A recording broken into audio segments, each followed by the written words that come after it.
name of our town is Grover's Corners, New Hampshire. It's just across the line from Massachusetts. Latitude is 42 degrees, 40 minutes. Longitude is 70 degrees, 37 minutes. Running right through the middle of the town is Main Street.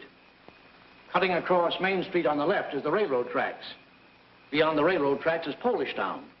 You know, foreign folks who come here to work in the mills, a couple of Canuck families, and the Catholic Church. You can see the steeple of the Congregational Church. The Presbyterian is just across the street. The Methodist and the Unitarian are up a block. The Baptist Church is down in the hollow, by the river. Next to the post office is the town hall. Jail's in the basement. Brian once made a speech right from those very steps. It's a nice town, know what I mean? Nobody very wonderful ever come out of it, so far as we know. The earliest dates on the tombstones up there in the cemetery say 1670. They're Grovers and Cartwrights and Gibbses and Herseys. Same names as you find around here now. First, we'll show you a day in our town. Not as it is today in the year 1940, but as it used to be in the year 1901. All right, operator, let's start. Yes, sir, that's the way our town looked back in the year 1901. Along Main Street, there's a row of stores with hitching posts and horse blocks in front of them. The first automobile is going to come along in about 5 years. The date is June 7th, 1901. It's just before dawn. Yeah, just about. The sky is already beginning to show some streaks of light in it over there in the east, back of our mountain. The morning star gets wonderful bright the moment before it has to go. The only lights on in the town are in a cottage over in Polish Town where a mother's just giving birth to twins, and down in the depot where Shorty Hawkins is just getting ready to flag the 5:45 for Boston. There she is now. Of course, naturally, out in the country all around, there have been lights on for some time, what with milking and so on. But town folks sleep late. Here comes Joe Crowell delivering the morning papers. So, another day has begun. Here comes Doc Gibbs from that baby case I was telling you about. And this is Doc Gibbs' house. His neighbor is Editor Webb. There's Mrs. Gibbs coming downstairs to get breakfast. Later on, about 1910, she's going out to visit her daughter Rebecca in Canton, Ohio. Mrs. Gibbs is going to die there. Pneumonia. But she's going to be brought back here, and she's going to be buried in the cemetery right here in our town with a whole mess of Gibbses and Percys. In our town, we like to know the facts about everybody. And there's Mrs. Webb coming downstairs to get her breakfast, too. Mrs. Webb was a Grover before she married Editor Webb. Yeah. Children, time to get up. George, Rebecca, Emily, time to get up. Wally, 7 o'clock. Oh, Missy.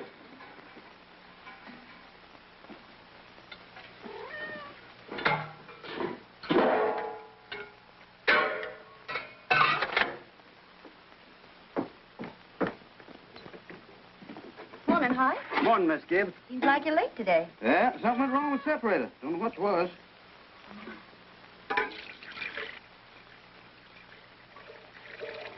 There you be. Thanks, Hi.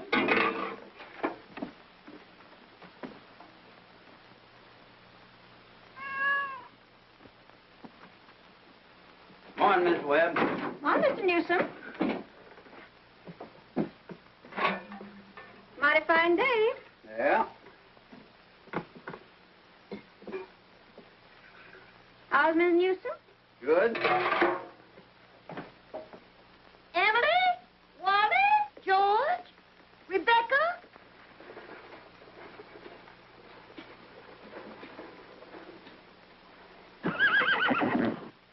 Come on, get up. Bessie, come on. What's the matter with you? Oh, they've quit taking milk. Now, come on. Morning, Howie. Come on. Morning, Doc. Bessie acting up? Oh, she's all mixed up about the rot ever since the Lockhart stopped taking a quart of milk a day. She wants to leave him a quart just the same. Keeps scolding me the whole trip. Somebody sick? Twins over at Mrs. Goloslavsky's. Oh, twins. This town keeps getting bigger every year. Come on. Now, come on, Bessie. Morning, Doc. Morning, Joe. What's your paper now? Yeah, I'll take it. Anybody been sick, Doc? No, twins over in Polish Town. Joe, I see your teacher, Miss Foster's going to get married. Yes, sir, to a fella over in Concord. It's clear. How do you boys feel about that? Well, of course, it ain't none of my business, but I think if a person starts out to be a teacher, she ought to stay one. How's the knee, Joe? Fine, Doc. Never think about it at all. Only like you said, it always tells me when it's going to rain. What's it telling you today? Gonna rain? No, sir. Sure? Yes, sir. He never makes a mistake? No, sir. Doc? Joe? I want to tell you something about that boy, Joe Crowell. Joe was awful smart, so he got a scholarship to Boston Tech. Yes, gonna be a great engineer, Joe was. But the war broke out, and he died in France. All that education for nothing. Everything all right, Frank? Yes. I declare he's his kittens. Children, hurry up. George, Rebecca. Satan will be ready in a moment. Sit down and drink your coffee. You can catch a couple hours sleep this morning, can't you? Miss Whitworth's coming at 11. Guess I know what's about to. Stomach ain't what it ought to be. All told, you won't get more than 3 hours sleep. Frank Gibbs, I don't know what's going to become of you. You should go away someplace and take a rest. I think it'd do you good.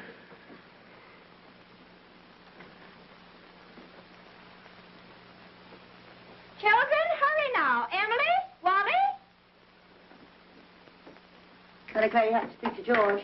Seems like something's come over him lately. He's no help to me at all. Can't even get him to cut me some wood. Is he sassy to you? Just whines. All he thinks about is that old baseball. George, Rebecca, you'll be late for school. George! George, look sharp. Yes, Pa? Don't you hear your mother calling you? Guess I'll go upstairs and catch 40 winks. Ma, what dress shall I wear? I'll wash tonight. The blue gingham for you, special.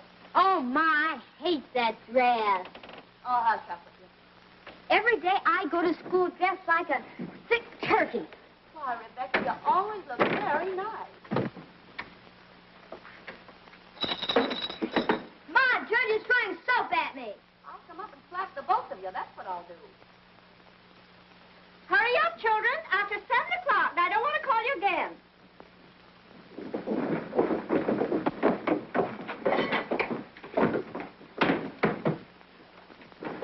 Huh? Children? Children, I won't have it. Breakfast just as good as any other meal, and I won't have you gobbling like wolves. It'll stunt your growth, that's a fact. Wally, put your book away. Oh, Ma, by 10 o'clock I gotta know all about Canada. You know the rules well as I do. No books at table. As for me, I'd rather have my children healthy than bright. Well, I'm both, Mama. You know I am. I'm the brightest girl in school for my age. I have a wonderful memory. Eat your breakfast. Well, I'll speak to your father about it when he's rested. Seems to me like 25 cents a week's enough for a boy your age. I declare, I don't know how you spend it all. Oh, Ma, I got a lot of things to buy. Strawberry fox face, that's what you spend it on. Well, I don't see how Rebecca comes to have so much money. She's got more than $1. I've been saving it up gradual. Well, dear, I think it's a good thing to spend some now and then. Ma, you know what I like most in the world, do you? Money. Eat your breakfast. That's first bell. I gotta go.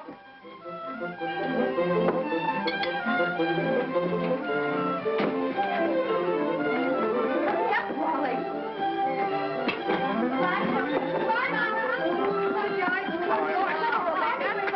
You've been waiting for today. Now walk fast, but you don't have to run. Wally, pull up your pants and the knee. Rebecca, give Miss Foster my best congratulations. Can you remember that? Rebecca, pick up your feet.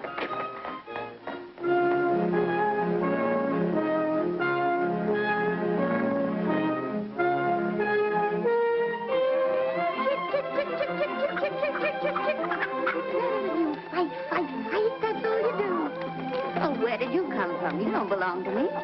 What you so scared of? Nobody's gonna hurt you. Morning, Julia. Morning, Myrtle. How's your cold? Oh, still got that tickling feeling in my throat. Told Charles I didn't know as I'd go to choir rehearsal tonight. Ever try singing over your voice? Yes, but somehow I can't do that and stay on key. Beans have been good this year. Let me help you. I'd tried to put up 40 quarts, but it kills me. Children say they hit 'em, but I notice they managed to get 'em down all winter. Myrtle, I got to tell you something. If I don't tell somebody, I'll burst. But Julia Gibbs. One of those second-hand furniture men from Boston came to see me last Friday. First, I thought it was a patient waiting to see Dr. Gibbs. But he wormed his way right into my parlor. Little Webb, he offered me $350 for Grandmother Hershey's highboys. I'm sitting here. Well, you're going to take it, aren't you? You don't know? $350? Well, what's come over you? Well, if I could get the doctor to take the money and go away someplace on a trip, I'd sell it like that. You know, it's always been the dream of my life to see Paris, France. Crazy, I suppose. For years, I've been promising myself if we ever had the chance. How's Doctor feel about it? Well, I did beat about the bush a little. Said if I ever got a legacy, that's the way I put it, I'd make him take me. What'd he say? You know how he is. Haven't heard a serious word out of him since I've known him. No, he says, might make him discontented with Grover's Corners to go traipsing over Europe. No, let well enough alone, he says. Well, if that second-hand man's real serious about buying it, you sell it, Julia. Then you'll get to see Paris. Just drop a hint from time to time. That's how I got Mr. Webb to take me to see the Atlantic Ocean, you know. Sorry I mentioned it. But it seems to me, once in your life before you die, you ought to see a country where they don't speak in English and don't even want to. That'll do, ladies. Thank you very much. Now we'll skip a few hours.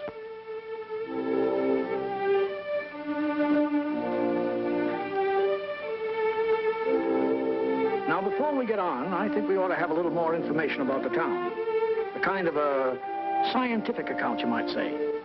So I've invited Professor Willard of our state university to come here and kind of sketch in a few details of our past history.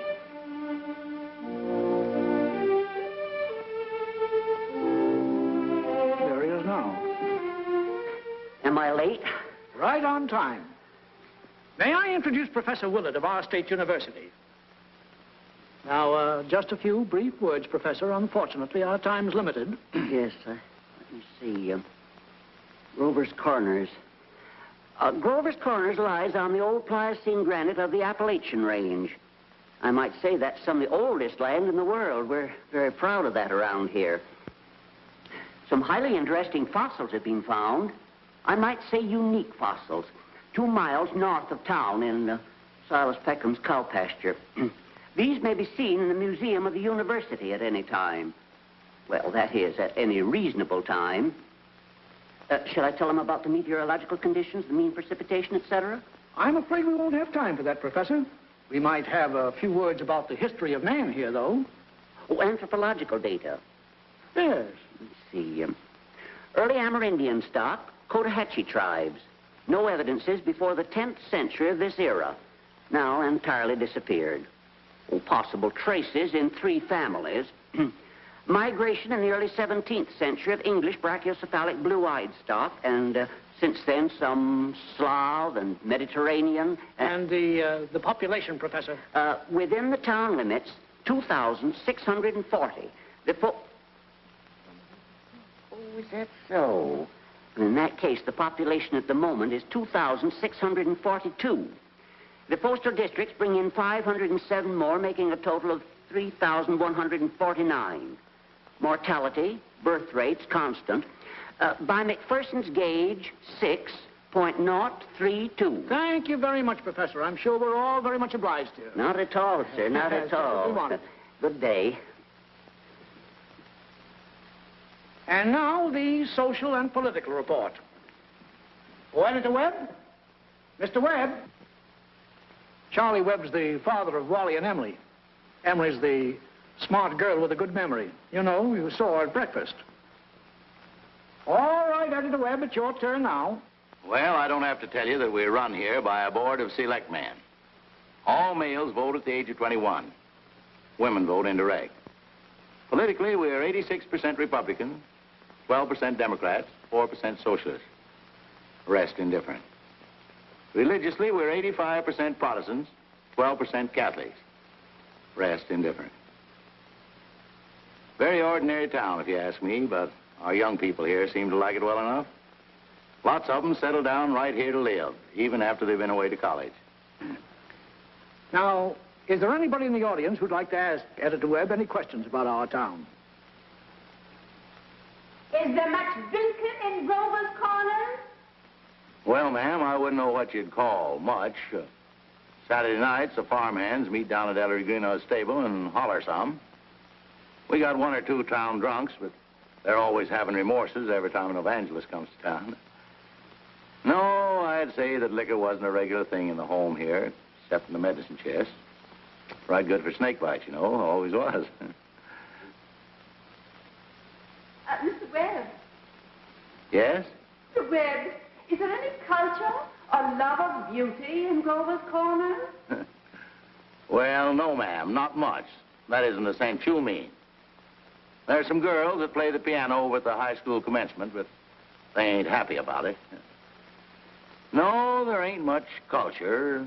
Robinson Crusoe and the Bible and Handel's Largo, we all know that, and Whistler's Mother. That's about as far as we go. Thank you very much, Mr. Webb. Is there no one in town aware? No, I'm sorry, but we haven't time for any more questions. We must be getting on with the picture. It's getting on in the afternoon. All 2,642 have had their dinners. All the dishes have been washed. There's an early afternoon calm about the town. Charlie Webb's going home to mow his lawn. 1 man in 10 thinks it's a privilege to push his own lawnmower. The afternoon session of school is over. Doc Gibbs is in his office tapping people and making them say, ah, ah. I have to go home and help my mother, I promise. Emily, walk simply. Who do you think you are today? Papa, you're terrible. 1 minute you tell me to stand up straight, and the next minute you call me names. I just don't listen to you. Golly, never got a kiss from such a great lady before. Hello, Emily. Oh, hello. You made a fine speech in class today. Well, I was really ready to make a speech on the Monroe Doctrine, but the last minute Miss Foster made me talk about the Louisiana Purchase instead. I worked an awful long time on both of them. Gee, it's funny, Emily. From my window up there, I can see your head nights when you're doing your homework over in your room. Why, can you? You certainly do stick to it, Emily. I don't see how you can sit still that long.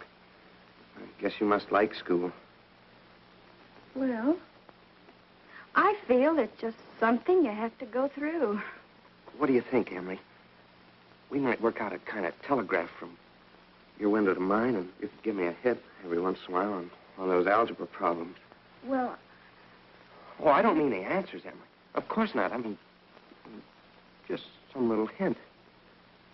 oh, I think hints are allowed, so, if you get stuck, George, just whistle to me, and I'll give you some hints. Gosh. You're just naturally bright, I guess. Well, I figure it's just the way a person's born. Yeah. But you see, well, I want to be a farmer, and my Uncle Luke says is whenever I'm ready, I can come over and work on his farm. And if I'm any good at all, I can just gradually have it. You mean the house and everything? Oh, yeah.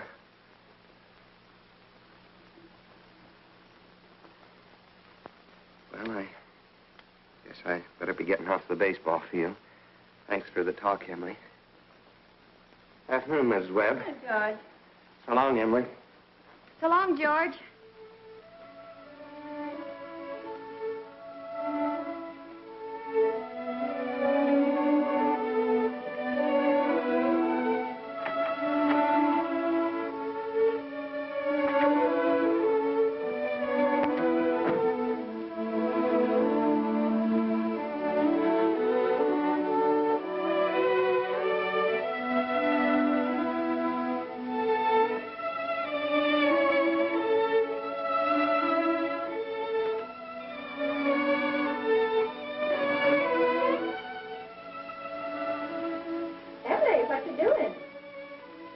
Nothing, Mama. If you're doing nothing, you can come in here and help me with this yarn.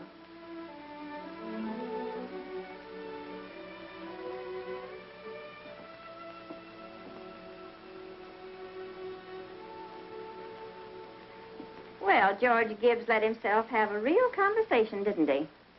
He's grown up. How old would George be? Oh, I don't know. That see. He must be around 17. Mama made a speech in class today. I was very good. You must recite it to your father at supper. What was it about? The Louisiana Purchase. It was like silk off a spool. I'm going to make speeches all my life. You're holding it too tight, Emily. Yeah, that's better. Mama, will you answer me a question? Serious? Seriously, dear, not serious. Seriously, will you? Of course I will. Mama, am I good looking? Of course you are. Both my children have got good features. Be ashamed if they hadn't. Oh, Mama, that's not what I mean. What I mean is, am I pretty? I've already told you yes. Now, that's enough of that. You got a nice, young, pretty face. Never heard such foolishness. Oh, Mama, you never tell us the truth about anything. I am telling you the truth. Mama, were you pretty? Yes, I was, if I do say it. I was the prettiest girl in town next to Mamie Cartwright. Oh, but, Mama, you've got to say something about me. Am I pretty enough to get anybody? Well, to get people interested in me. Emily, you make me tired. Now, stop it. You're pretty enough for all normal purposes.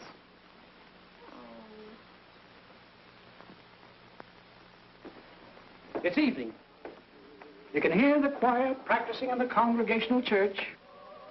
The children are all home doing their schoolwork. The day is running down like a tired clock.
Better.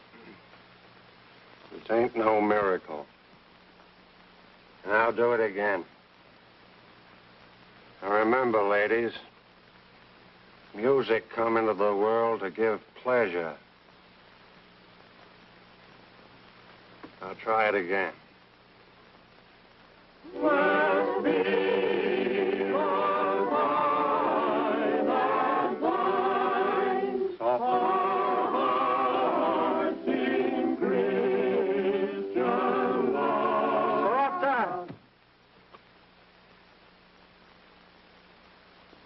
Listen, everybody.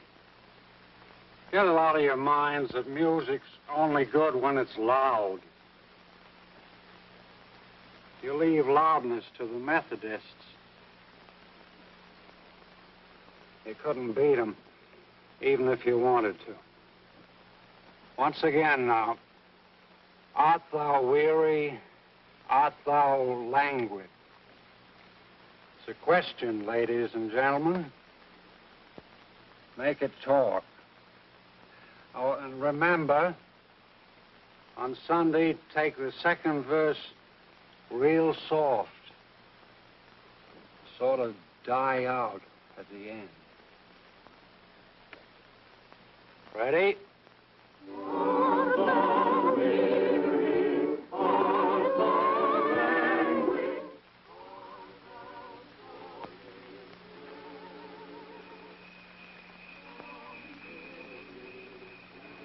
Emily. Oh, hello. Hello.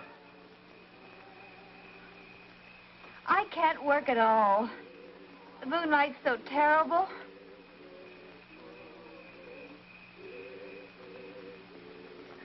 Emily, did you get the third problem? Which? The third. Oh, yes, George. That's the easiest of them all. I don't see it. Well, Emily, could you give me a hint? Well, I'll tell you one thing. The answer's in yards. In yards? What do you mean? Square yards. Oh, square yards. Well, yes, George, don't you see? Yeah.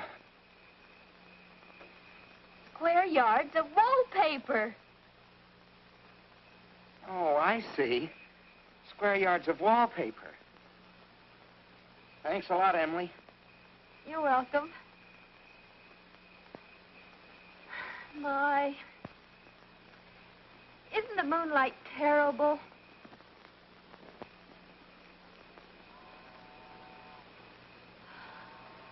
I think if you hold your breath, you can hear the train all the way to Kentucky.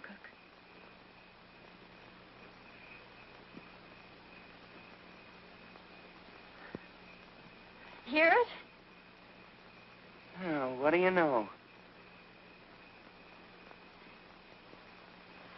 Well, I guess I'd better get back now and try to work. Good night, Emily. Good night, George. Oh, George, can you come down a minute? Yes, Paul.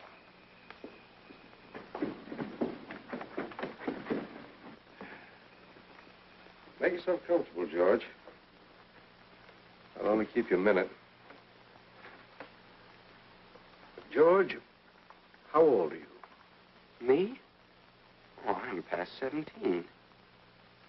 What do you want to do after school's over? You know, Paul, I want to be a farmer on Uncle Luke's farm. Mm-hmm.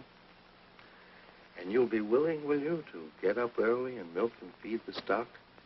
And you'll be able to hoe and hay all day? Sure I will. What do you mean, Paul? Well, George, when I was here in the office today, I heard a funny sound. What do you think it was? It was your mother chopping wood. Now, there you see your mother, getting up early, cooking meals all day, washing and ironing, and yet she has to go out in the backyard and chop wood. I suppose she got tired asking you. I suppose she just gave up and decided it was easier to do it herself. Yet, you eat her meals. You put on the clothes she keeps nice for you. Then you run out and play baseball. Like she was a hired girl we kept around the house but didn't like very much. I knew all I had to do was call it to your attention. Here's a handkerchief, son.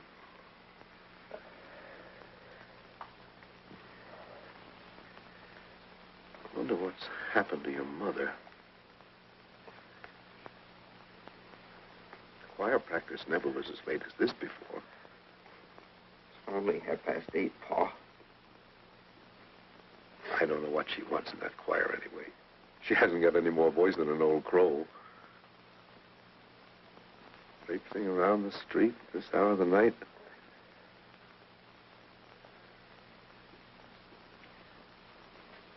It's just about time you retired, don't you think, George? Yes, Paul.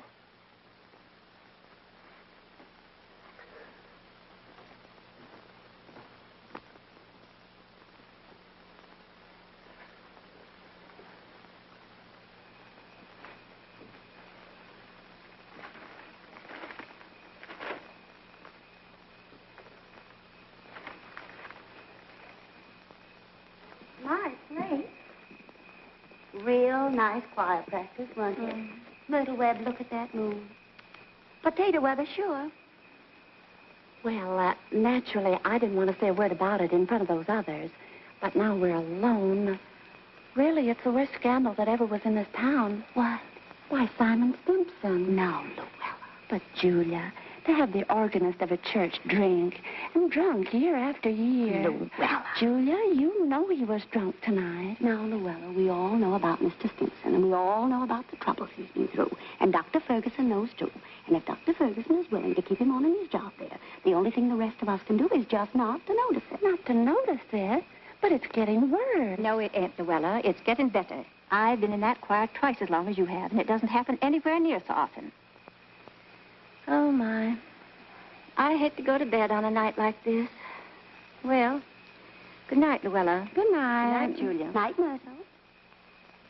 You can get home all right, Luella? Oh, it's bright as day. I can see Mr. Soames scowling at the window now. You think we've been to a dance the way the menfolk carry on. Good night, Julia. Good night, Luella. See you on Sunday. See you then.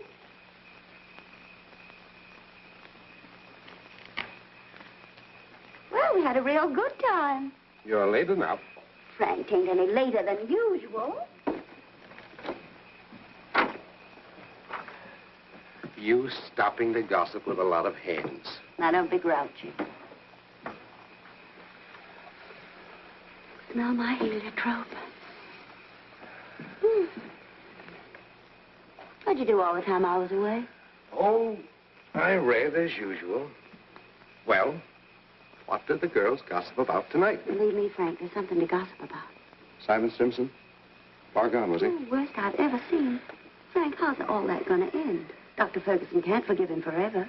I guess I know Simon as well as anybody in this town. Some people just ain't made for small-town life. I don't know how that'll end. But there's nothing we can do but leave it alone. Get in. Oh, no, not yet. Frank, I'm worried about you. What are you worried about? Well, I think it's my duty to plan for you to get a real rest and change. And if I get that legacy, I'm going to insist upon it. No, Julie, no. There's no sense in going all over that again. Come on. It's getting late. First thing you know, you'll catch a cold. I gave George a piece of my mind tonight. I reckon you'll get your wood chop. For a little while, anyway. You know, Frank, Mrs. Fairchild always locks the front door every night. All the people up in that part of town do. They're all getting too cityfied. That's the trouble with them. They haven't got a thing fit to burgle, and everybody knows it. Good evening, Constable. Good evening, Mr. Webb. Quite a moon.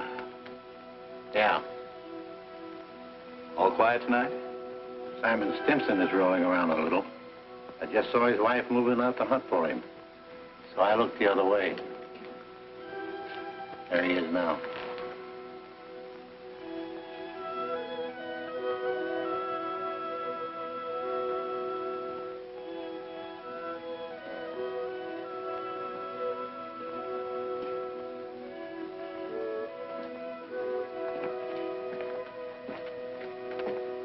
Good evening, Simon.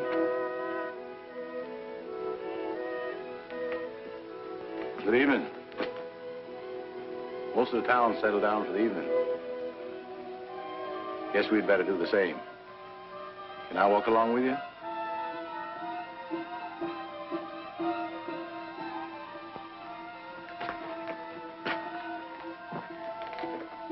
Good night.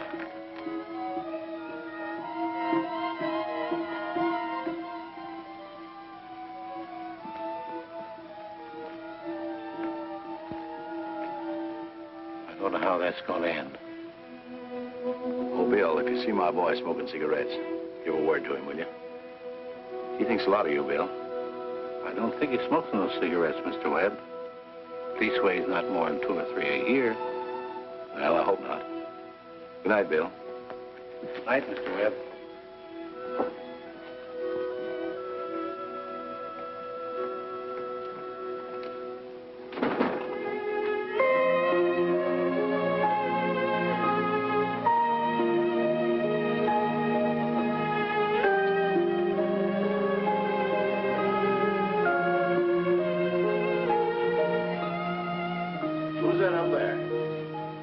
that you, Myrtle? Oh, no, it's me, Papa. Why aren't you in bed? I don't know. I just can't sleep yet, Papa. The moonlight's so wonderful, and the smell of Mrs. Gibbs' heliotrope. Can you smell it? Yes. Having any troubles on your mind, have you, Emily? Troubles, Papa? No. Well, don't let your mother catch you. Good night, Emily. Night, Papa.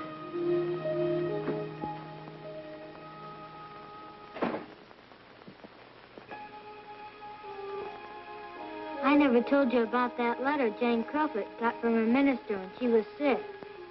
He wrote Jane a letter, and on the envelope, the address was like this. It said, Jane Crowfoot, the Crowfoot Farm, Grover's Corners, Sutton County, New Hampshire, the United States of America. What's funny about that? But listen, it's not finished. The United States of America, continent of North America, Western Hemisphere, the Earth, the solar system, the universe, the mind of God. That's what it said on the envelope. What do you know? Yep, and the postman brought it just the same. What do you know?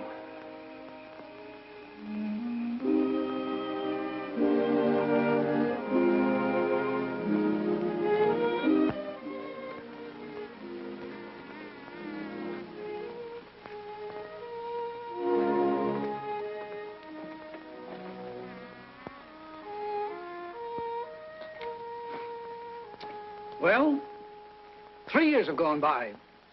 The sun's come up over 1,000 times. Summers and winters have cracked the mountains a little bit more, and the rain's brought down some of the dirt. Some babies who weren't even born before have begun talking regular sentences already. And some folks who thought they were right young and spry have discovered they can't bound up a flight of stairs the way they used to without their hearts fluttering a little. All that can happen in 1,000 days. Nature's been pushing and contriving in other ways, too. A number of young people fell in love and got married. Most everybody in the world gets married. In this town, there aren't hardly any exceptions. Most everybody climbs into the grave married. What you've seen was called the daily life. Let's call what you're going to see love and marriage. So it's 3 years later. It's 1904. It's July 7th, just after the high school commencement. That's the time most young people jump up and get married. As soon as they've passed their final examinations in solid geometry and Cicero's orations, that's the time most young people think themselves fitted to get married. It's early morning again. Only this time it's been raining. It's been thundering and pouring. I don't know. May start in again any moment. Yeah. There's the 5:45 for Boston. And there's Cy Crowell delivering the papers like his brother before him. And there's Mrs. Gibbs and Mrs. Webb coming downstairs to get breakfast just as though this were an ordinary day. I don't have to point out to the women in the audience that both these ladies they see before them, both these ladies have been cooking 3 meals a day, one of them for 21 years and the other for 25, and never took a summer vacation. They raised 2 children apiece, washed, cleaned the house, and never had a nervous breakdown. And here comes Howie Newsom and Bessie delivering the milk.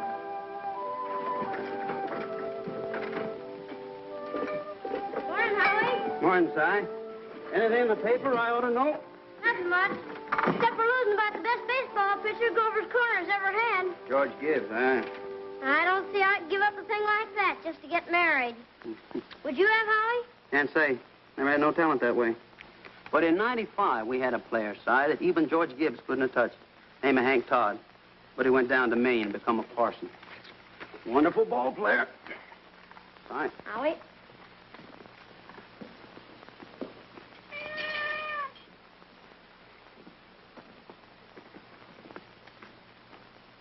Morning, Miss Gibbs. Morning, Howie. It's too bad it's so wet, but I guess it's cleared up for good. Certainly hope it has. Going to have a house full of relations today, Howie. Looks like I'll need 3 of milk and 2 of cream. 3 of milk and 2 of cream. My wife says to tell you we hope they'll be happy. No, they will. Thanks a lot, Hoy. Tell your wife I hope she gets the wedding. Maybe she can. She'll get there if she can. Morning, Miss Webb. Well, Mr. Newsom, told you 4 quarts, but I hope you can spare me another. Yes, ma'am. I brought you a pint of cream, too. Miss Newsom told me special to tell you as how we hope to be very happy. No, they will. Thank you, Mr. Newsom, and thank Mrs. Newsom. We're counting on seeing you at the church. Yes, sir. We hope to get there all right. Wouldn't miss that.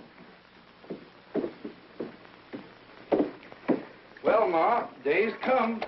We're losing one of your chicks. Frank Gibbs, don't you say another word. I feel like crying any minute. Sit down, drink your coffee. Groom's upstairs shaving himself, only there ain't very much to shave. He's whistling and singing like he was glad to leave us. Every now and then saying, I do, to the mirror. But it don't sound convincing to me. I declare, Frank, I don't know how he's going to get along. I've always arranged his clothes for him, seen to it that his feet were dry and he had warm things on. They're too young for him. Emily will never think of those things. You'll catch his death a cold within a week. I remember my wedding morning, Julie. Don't stop that, Frank, here. I was the scaredest young fellow in the state of New Hampshire. Thought I'd made a mistake for sure. And when I saw you coming down the aisle, I thought you were the prettiest girl I'd ever seen. The whole trouble was I'd never seen you before. There I was, right in the Congregational Church, being married to a total stranger. Well, how do you think I felt? I tell you, Frank, weddings are perfectly horrible things. Farces, that's what they are. Made something for you. Why, Julie Hersey. French toast. It ain't hard to make. Besides, I had to do something. How'd you sleep last night? Heard a lot of hours struck off. I get a shock every time I think of George setting out as a family man. That great, gangling thing. I tell you, Julie, there's nothing in the world so terrifying as a son. The relation between a father and a son is the dangest, awkwardest... Well, mother and daughter's no picnic, I can tell you. I do. I do. I do. They'll have a lot of trouble, I suppose, but that's none of our business. Everybody's got a right to their own trouble. You know one thing that scared me when I married you? Go along with you. I was afraid we didn't have material for conversation more than it'd last a few weeks.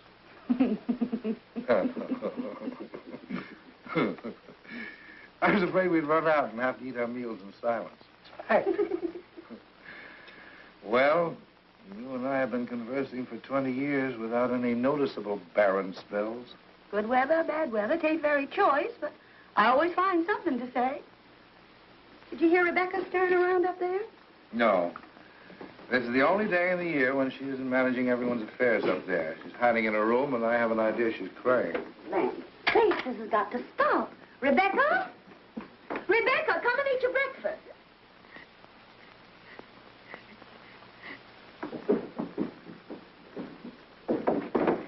Good morning, everybody. Only 4 more hours to live.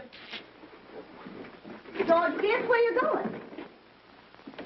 I'm just stepping across the grass to see my girl. Now, George, put your rubbers on. It's been raining torrents. You don't step out of this house unless you're prepared for it. Oh, Ma, it's just a step. You'll catch your death of cold and call for room service. Oh. George, do as your mother tells you.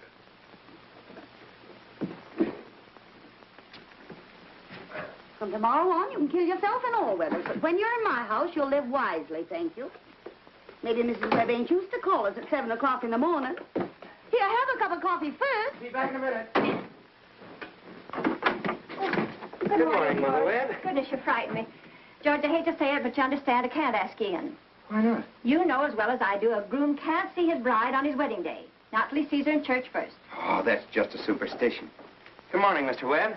Morning, George. You don't believe in that superstition, do you? There's a lot of common sense in superstitions, George. Millions have followed it, and don't you be the first to fly in the face of custom. How's Emily? She hasn't waked up yet. Haven't heard a sound out of her. Emily's asleep. Well, no wonder we were up till all hours, sewing and packing. Tell you what I'll do, George. You sit down here with Mr. Webb for a minute, drink that cup of coffee. And I'll run up and see that she doesn't come down and surprise you. There's some bacon there. I won't be too long about it.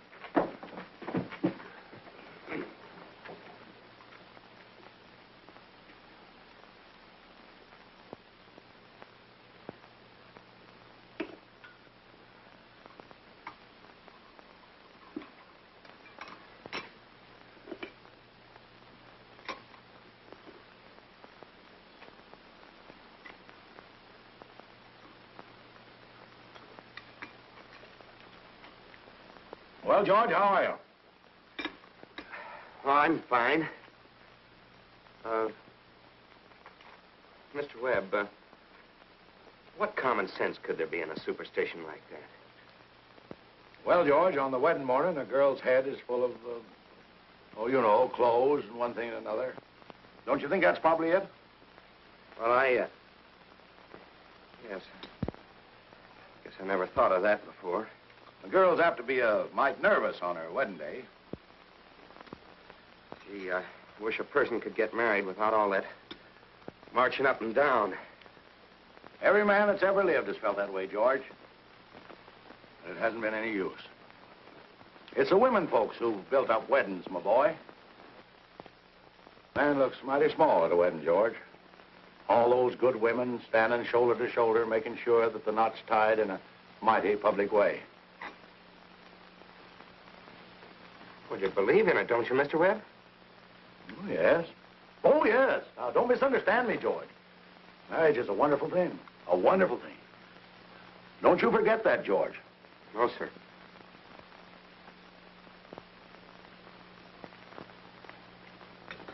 Mr. Webb, how old were you when you got married? Well, you see, I had been to college, and I'd taken a little time to get settled. But Mrs. Webb wasn't much older than what Emily is. Oh, age hasn't much to do with it, my boy. That is, compared with other things. What were you going to say, Mr. Webb? Well, I don't know. Was I going to say something? George? I was remembering the other night the advice my father gave to me when I got married. Yes, he said, Charles, he said, start right off by showing her who's boss. Best thing to do is to give an order about something, even if it don't make sense. Just so she'll learn to obey, he said. Then he said, if anything about her irritates you, conversation or anything, get right up and leave the house. That'll make it clear to her. And oh, yes, he said, never tell your wife how much money you have. Never. Well, I couldn't exactly do that. So I took the opposite of his advice, and I've been happy ever since. So let that be a lesson to you, my boy. Never ask advice of anybody on personal matters. George, Emily's got to come down and eat her breakfast. She sends you love, but she don't want to lay eyes on you. Goodbye. Goodbye. Myrtle, I guess you didn't know about that older superstition. What do you mean, Charles? Since the caveman, no bridegroom should see his father-in-law on the day of the wedding or near it. Remember that.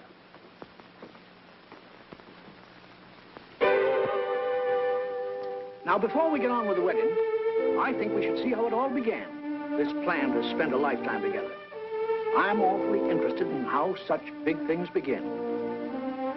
You know, you're 21 or 22, and then you're 70.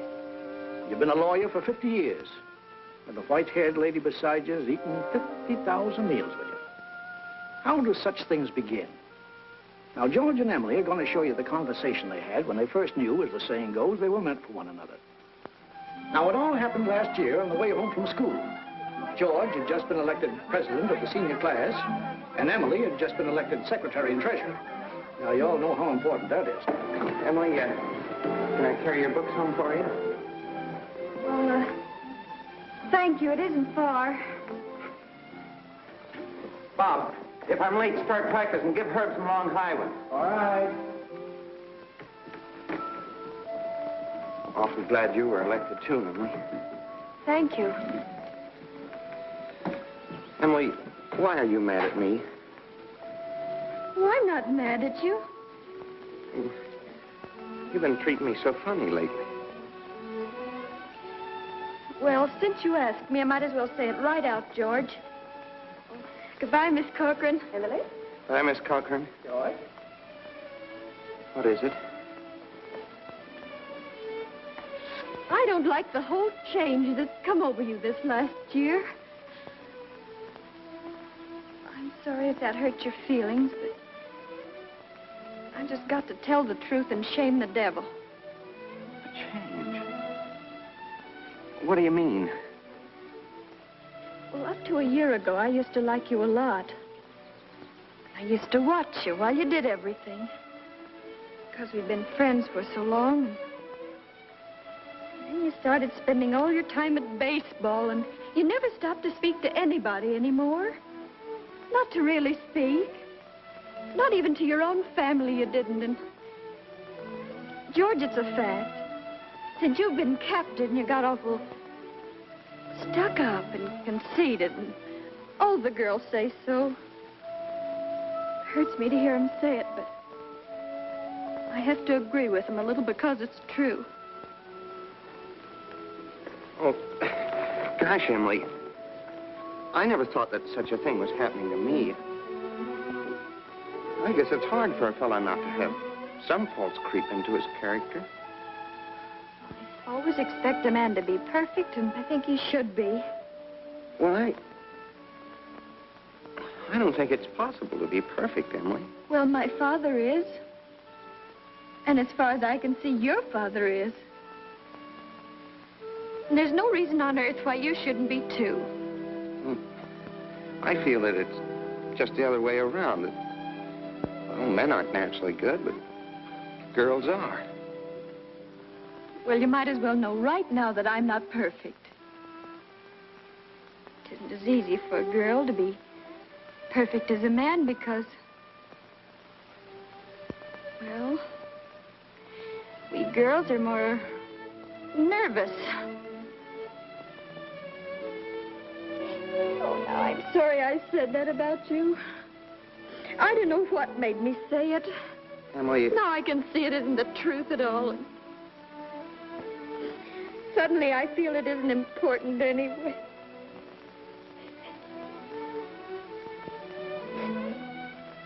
Emily, would you like a ice cream soda or something before you go home?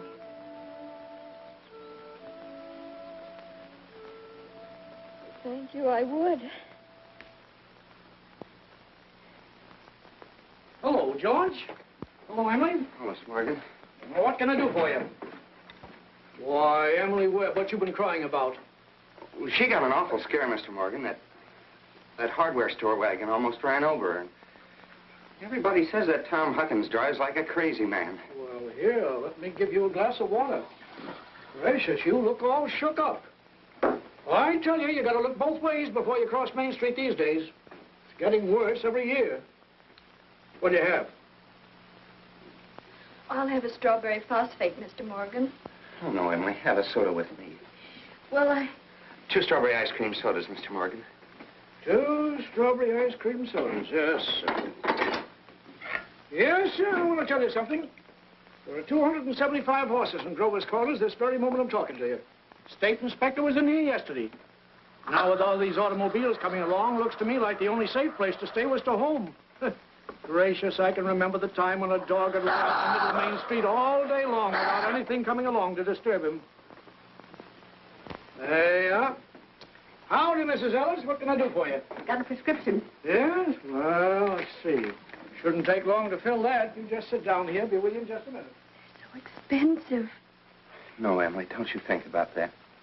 We're celebrating our election. Emily, I want to ask you a favor. What? If I go away to State Agricultural College next year, will you write me a letter once in a while? I certainly will. I certainly will, George. It certainly seems like being away 3 years, you'd get out of touch with things. Maybe letters from Grover's Corners won't seem so interesting after a while. Grover's Corners isn't a very important place when you think of all New Hampshire, but I think it's a very nice town. Oh, well, the day wouldn't come when I wouldn't want to know everything about our town. Well, I know that's true, Emily. Well, I'll try to make my letters interesting.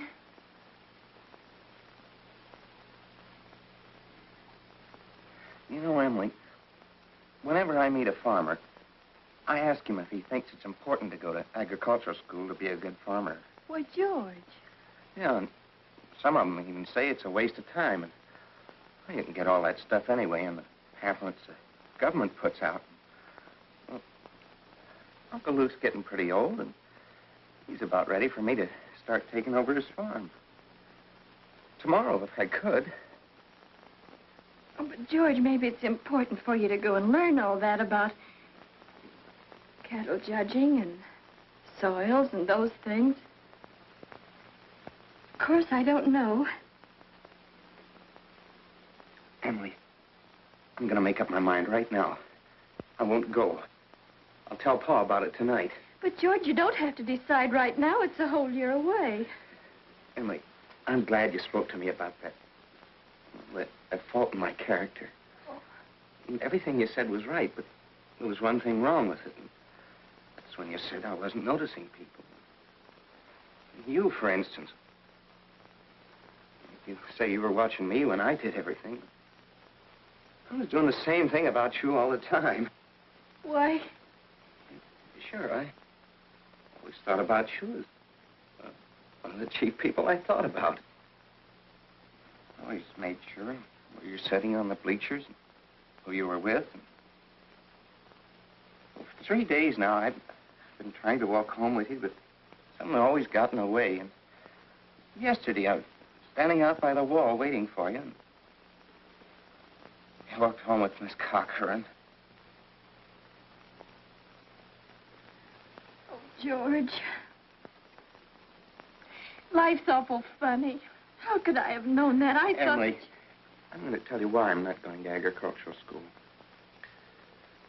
I think that once you've found a person that you're very fond of, a person who's fond of you, too, likes you well enough to be interested in your character, I think that's just as important as college is, and even more so.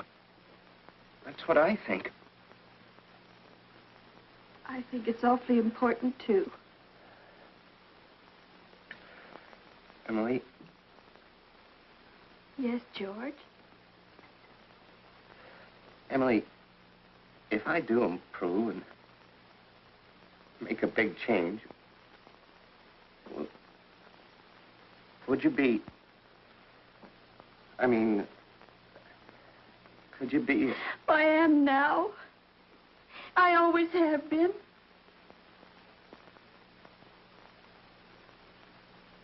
So I guess this is a pretty important talk we've been having.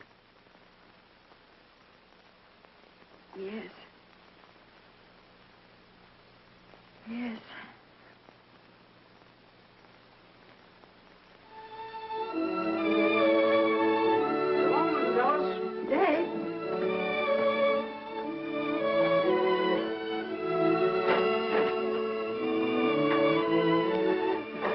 Wait a minute, I'll walk you home.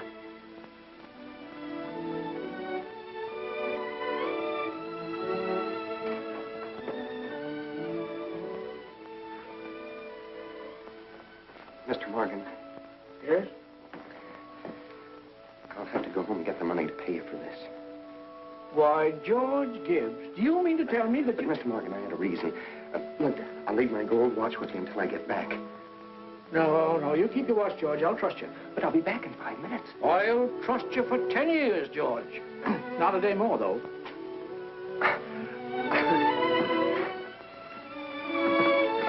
Feeling all right now, Emily? Oh, yes. Thank you, Mr. Morgan. It's nothing. I'm ready.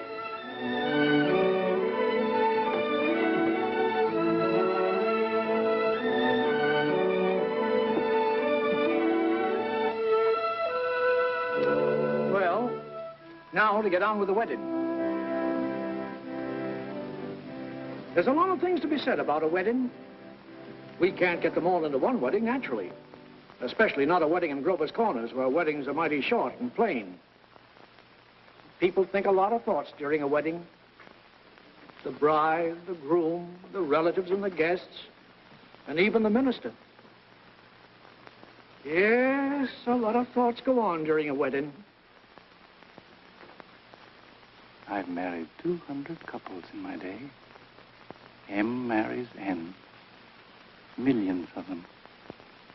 The cottage, the go-kart, the Sunday afternoon drives in the country, the first rheumatism, the grandchildren, the second rheumatism, the deathbed, the reading of the will.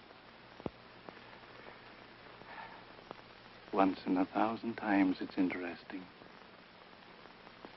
I don't know why on earth I should be crying. I suppose there's nothing to cry about. This morning at breakfast, it just come over me. There was Emily eating her breakfast as she's done for 17 years. She's going out of my house. I suppose that's it. I never felt so alone in my whole life. I don't want to get married. Why can't I stay for a while as I am? Papa, darling, don't you remember what you used to say all the time, that I was your girl? I don't want to get married.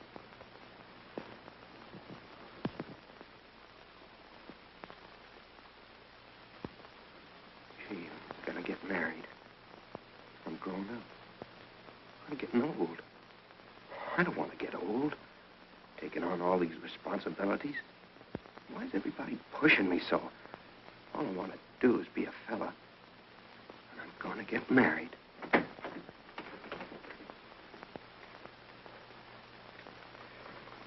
Cheer up, Ma. I'm getting married. Come on, Ma. Now, Ma, you say Thursday nights. Emily and I'll be over for supper every Thursday night. You'll see. Come on, Ma. We've got to get ready for this. Got the ring? Oh, yes, sir. Come on.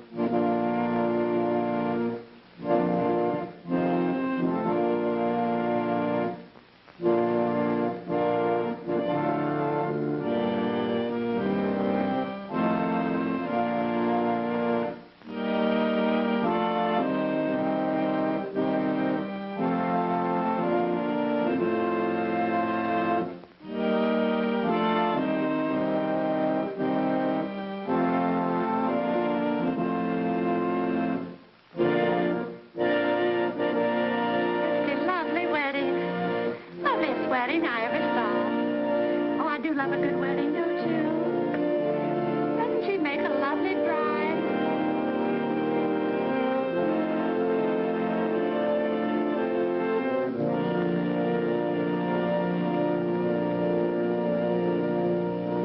Dearly beloved, we are gathered together here in the sight of God and in the face of this company to join together this man and this woman in holy matrimony. Don't know when I've seen such a lovely wedding. I always cry. I don't know why it is, but I always cry. And in the fear of God. I just like to see young people Into happy. this holy estate, these two persons They're such a lovely present come now to couple. be joined. I've never been to Require such a and nice charge you wedding. both, in sickness I'm and in sure. health, to love and to cherish till death you do part, according to God's holy ordinance, and thereto plight her your troth. I do. Do you, Emily, take George to your wedded husband, to have and to hold from this day forward, for better, for worse, for richer, for poorer, in sickness and in health, to love and to cherish till death you do part, according to God's holy ordinance, and thereto plight him your troth? I do. What token dost thou give of thy sincerity? With this ring, With this ring, I thee wed. I thee wed. For as much as George and Emily have consented together in holy wedlock, and have witnessed the same before God and this company, and have declared the same by giving and receiving a ring, I pronounce that they are husband and wife. Amen.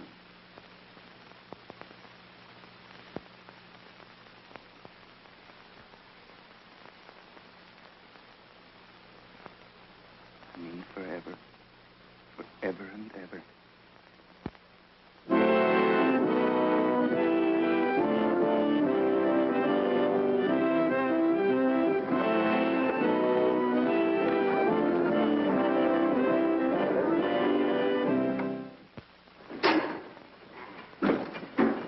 Pay you first of the month, like usual. Hey, you, Howie.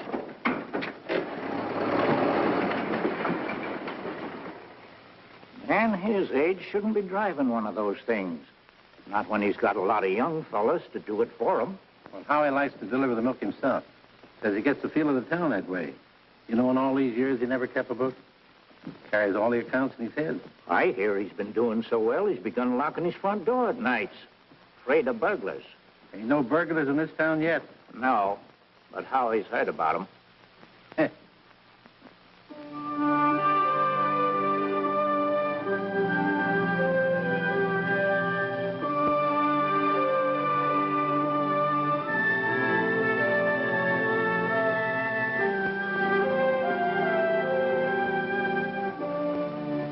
This time, 9 years have gone by, friends. It's the summer of 1913. Gradual changes in Grover's Corners. Horses are getting rarer. Farmers are coming into town now in Fords. Still, you'd be surprised, though, on the whole. Things don't change much around here. This is an important part of Grover's Corners up here in this hilltop. Lots of sky, lots of clouds, often lots of sun, moon, and stars. Certainly a beautiful spot up here. I often wonder why people want to be buried in Woodlawn or Brooklyn when they might pass the same time up here in New Hampshire. Over here are the old stones. 1660, 1670. Strong-minded people who come a long ways to be independent. Over here are some Civil War veterans. Iron flags on their graves. New Hampshire boys.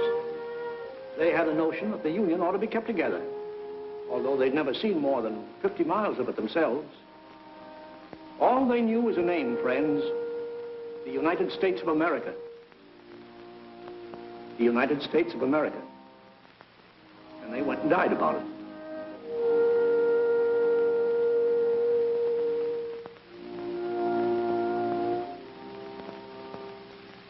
This is the new part of the cemetery. There's Mrs. Soames, who enjoyed the wedding so much, remember? And there's our friend, Mrs. Gibbs. Yeah, Doc Gibbs lost his wife 3 years ago, just about this time. And Editor Webb's boy, Wallace, whose appendix burst on a Boy Scout trip to Crawford Notch. There's Mr. Stimson, the organist at the Congregational Church. He drank a lot, they used to say. Hung himself in the attic. They tried to hush it up, but of course it got around. He wrote his own epitaph. Ain't a verse exactly, it's just a lot of notes. I wouldn't know what it was. It was all read up in the Boston papers at the time, though. A lot of sorrows kind of quieted down up here, too. All those important things, mother and daughter, husband and wife, enemy and enemy, money and miser. All those terribly important things. The earth part kind of burns away, burns out. And what's left? What's left when memory is gone? And your identity, Mrs. Smith? Something eternal. We all know down in our bones that something is eternal, and that something has to do with human beings. All the greatest people that have lived for the past 5,000 years have been telling us that. And yet you'd be surprised how we lose sight of that fact. There's something eternal about every human being. I guess I'm thinking these thoughts today on account of our friend Emily. Another baby's expected down at that happy home we saw started. It's Emily's second. There's a little boy about 6 years old. But this time Emily's pretty sick. Doc Gibbs is going around these days with a mighty worried face.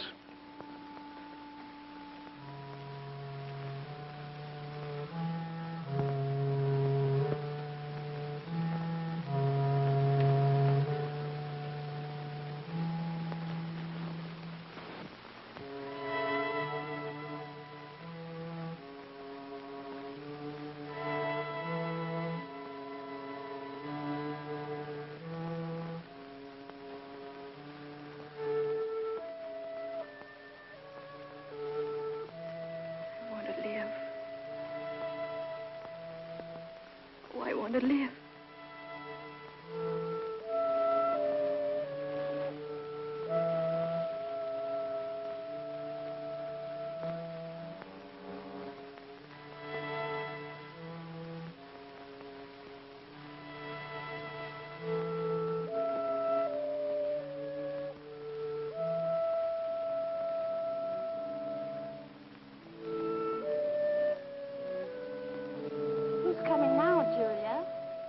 My daughter-in-law, Emily Wade. What ails her? Trouble bringing a baby into the world. Why, I remember Emily's wedding. Wasn't it a lovely wedding? I remember I called on George and Emily at their farm just before I died. Perfectly beautiful farm.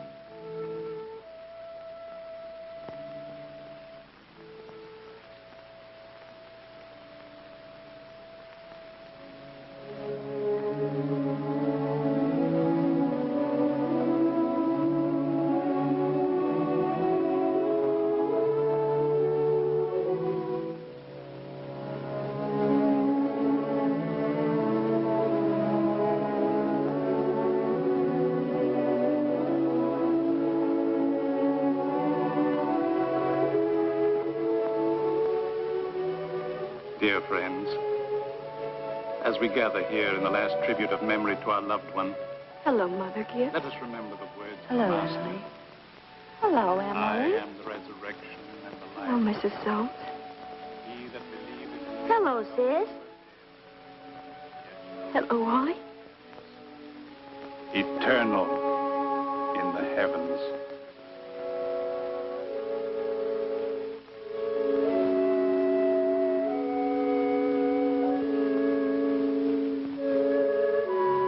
Mother Gibbs, they're going.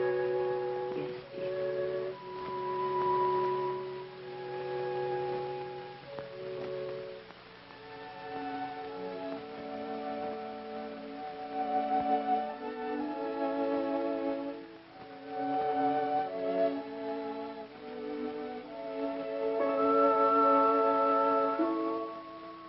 Father Gibbs is bringing some of my flowers to you, Mother Gibbs.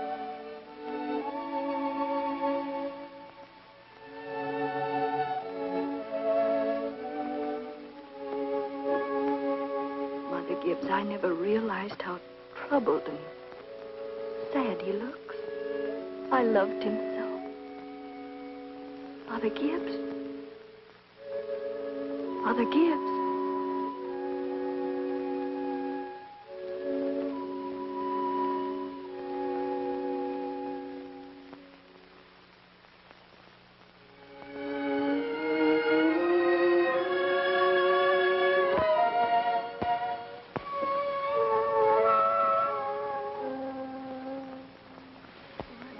Tired, Mother Gibbs. Mother Gibbs, when does this feeling go away? Seems strange here. How long does it... dear. Just wait. Be patient. How do you do, Mr. Stimson? How do you do, Emily? Mother Gibbs, George and I have made that farm into just the best place you ever saw. We thought of you all the time. We wanted to show you the new barn and a great long cement drinking fountain for the stock. We bought that out of the money you left us. I did. Mother Gibbs, don't you remember? The legacy you left us. Why, it was more than $350. Oh, yes. Yes, Emily. It won't be the same to George without me. But it's a lovely farm. My boy's spending the day at Mrs. Carter's. Oh, Mr. Carter, my little boy is spending the day at your house. He is? Yes, he loves it there. Mother Gibbs, one can go back in memory and live each of those days over again. Why, just then for a moment I was thinking about the farm. For a moment I was there. And my baby was in my arms as plain as day. Yes, but when you've been here longer, you'll realize that our life here is to forget all that. To think of what is ahead and be ready for what is ahead. But Mother Gibbs, how can I ever forget that life? It's all I know. It's all I have. One can go back and live all those days over again. I feel it. I know it. You not only live it, you watch yourself living it. I'll choose a happy day. Oh, Emily, it isn't wise. Really, it isn't. I'll choose the day I first knew I loved George.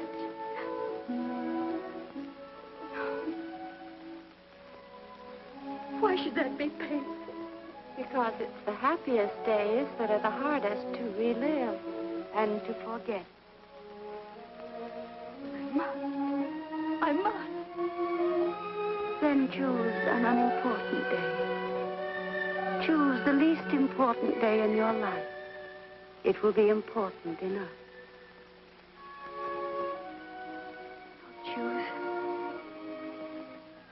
I'll choose. Yes, Emily. Think hard. Remember.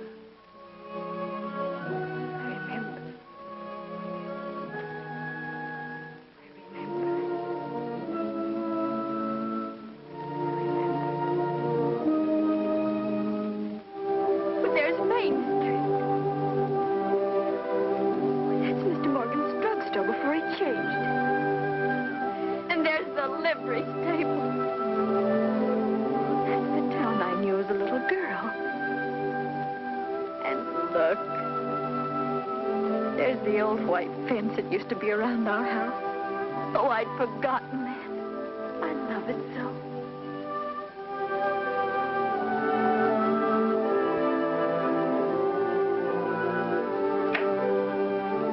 There's Mama coming downstairs to make breakfast.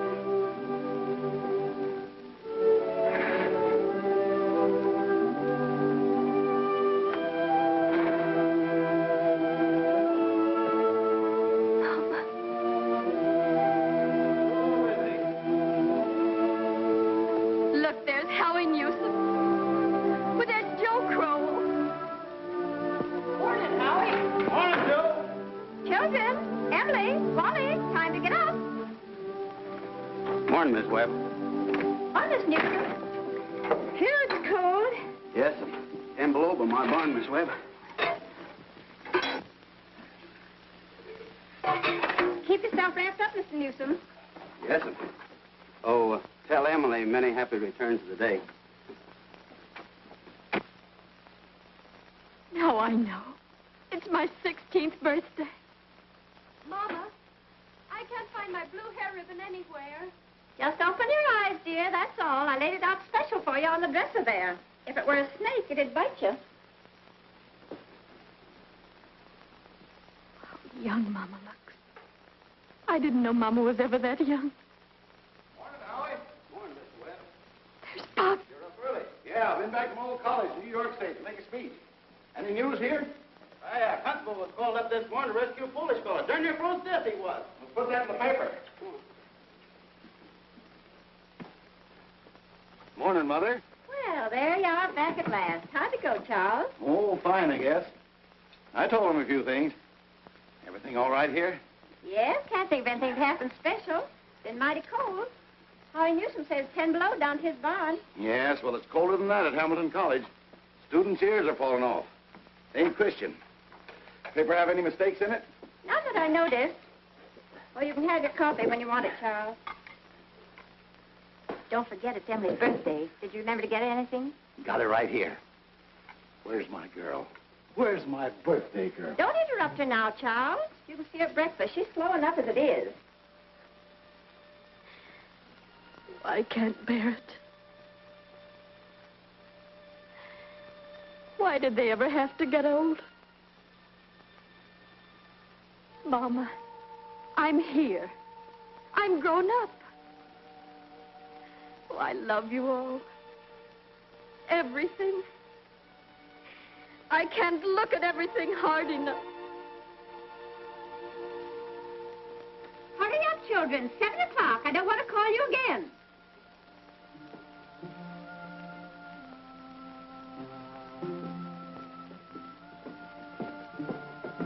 Morning, Mama. Well, now, dear. A happy birthday to my girl and many happy returns. Prize is waiting for you on the table there. Oh, Mama, you shouldn't have. Can't I? Can't.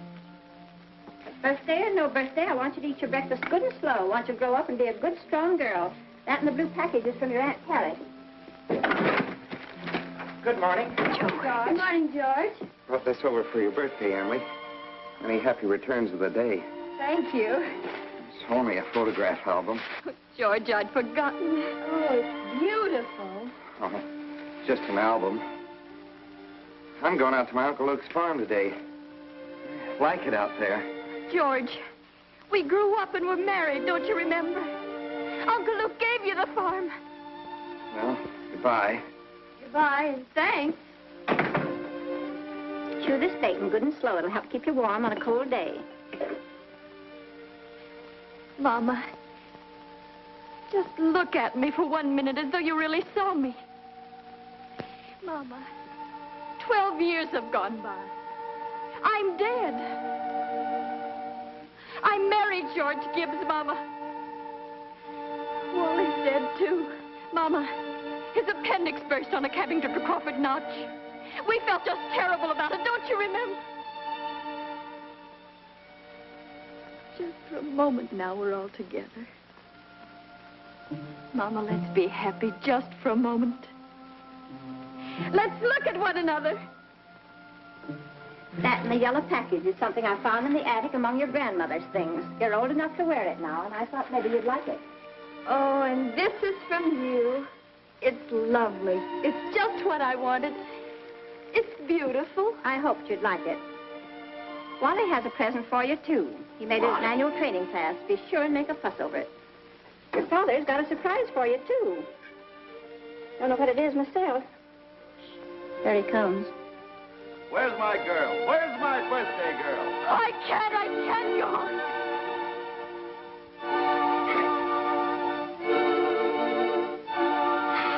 It goes so fast. We don't have time to look at one another.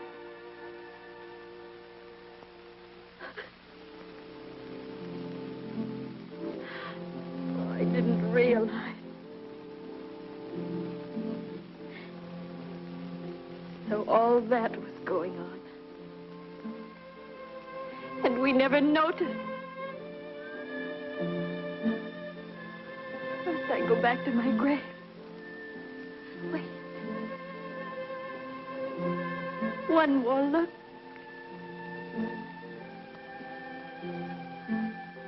Goodbye. Goodbye, world.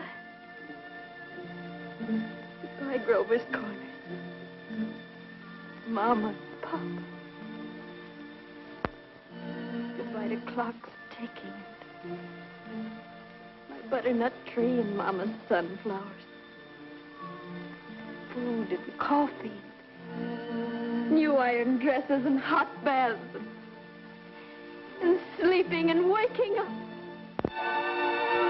Oh, Earth, you're too wonderful for anybody to realize it. Do any human beings ever realize life while they live it? Every minute. Oh, I want to live, I want to live, I want to live. Of course you do, Emily. Of course.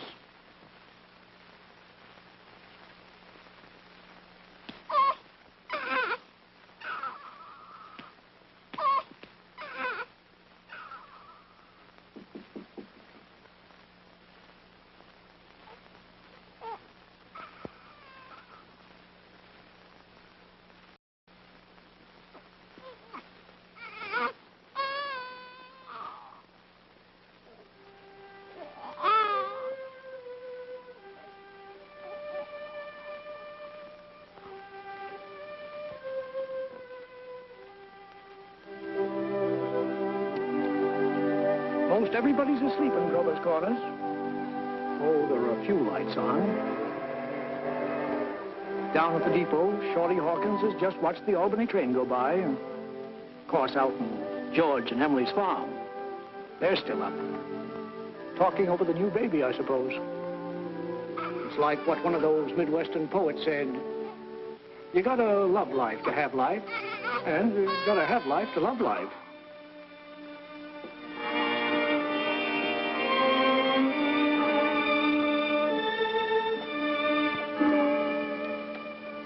"11 o'clock in Grover's Corners. Tomorrow's another day. Everybody's resting in Grover's Corners. You get a good rest, too.